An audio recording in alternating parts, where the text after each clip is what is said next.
যে মানুষগুলো মসজিদে চেয়ারে নামাজ পড়ে ওদের নামাজ হবে না কেন?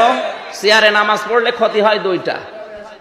এক নম্বরে ক্ষতি হচ্ছে যারা চেয়ারে নামাজ পড়ে ওরা কমপক্ষে এক বিগত থেকে এক হাত কাতারের বাইরে চলে যায়, তার মানে ওদের কারণে কাতার বাঁকা হয়ে যায়। আর কাতার বাঁকা হলে নামাজ হয়? কাতার বাঁকা হলে নামাজ তো হয় না। শুধু তা না, কাতার বাঁকা হলে যার কারণে বাঁকা হচ্ছে ওর অন্তর আল্লাহ বাঁকা করে দেয়, হেদায়েত আর দেয় না। দুই নম্বরে চেয়ারে যারা নামাজ পড়ে তাদের একটু ভাবসাব আলাদা,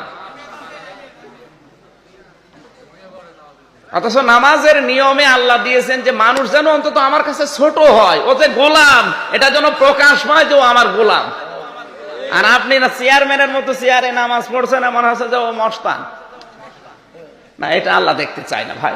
যে মেয়েটা টিকটকে ভিডিও আপলোড দেয় সে তার ইজ্জত প্রত্যেক দিন নষ্ট করছে, তার চরিত্রকে অলওয়েজ কলঙ্কিত করছে। সেই মেয়ের তার হায়া লজ্জা বিক্রি করে খাচ্ছে।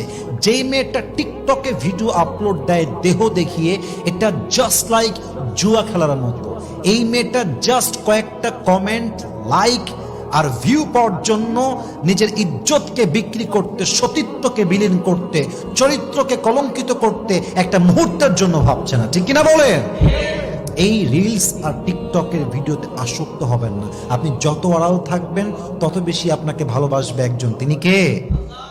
খালি বড় বড় লেকচার মারলেই কাজ হয়?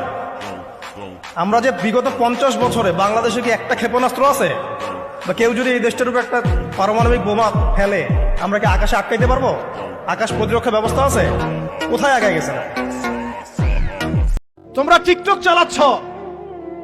টিকটক চালাচ্ছ, পাবজি খেলতেছো, ফ্রি ফায়ার খেলতেছো, মেয়ে নিয়ে পড়ে আসো। তোমরা কিভাবে উম্মাকে নেতৃত্ব দিবা? নামাজ পড়তেছো না, সাপ্তাহিক সওম তো রাখো না মনে হয়, আল্লাহ ভালো জানেন। দান সদকা কতটুকু করো আল্লাহ ভালো জানেন। কুরআন তেলাওয়াত করতে শিখতেছো না, কোনো আলেমের সোহবতে যাও না। ইউটিউব, অনলাইন, ফেসবুক, ব্যাস, দ্যাটস অল।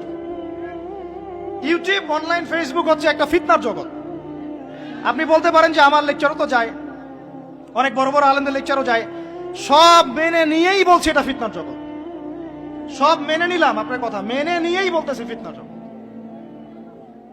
কারণ এর কন্ট্রোলও কুফরের শক্তির হাতে, এর কন্ট্রোলও তাগুতি শক্তির হাতে। আপনি এটা নিয়ন্ত্রণ করেন না, এই প্রযুক্তি আপনি তৈরি করেন নাই।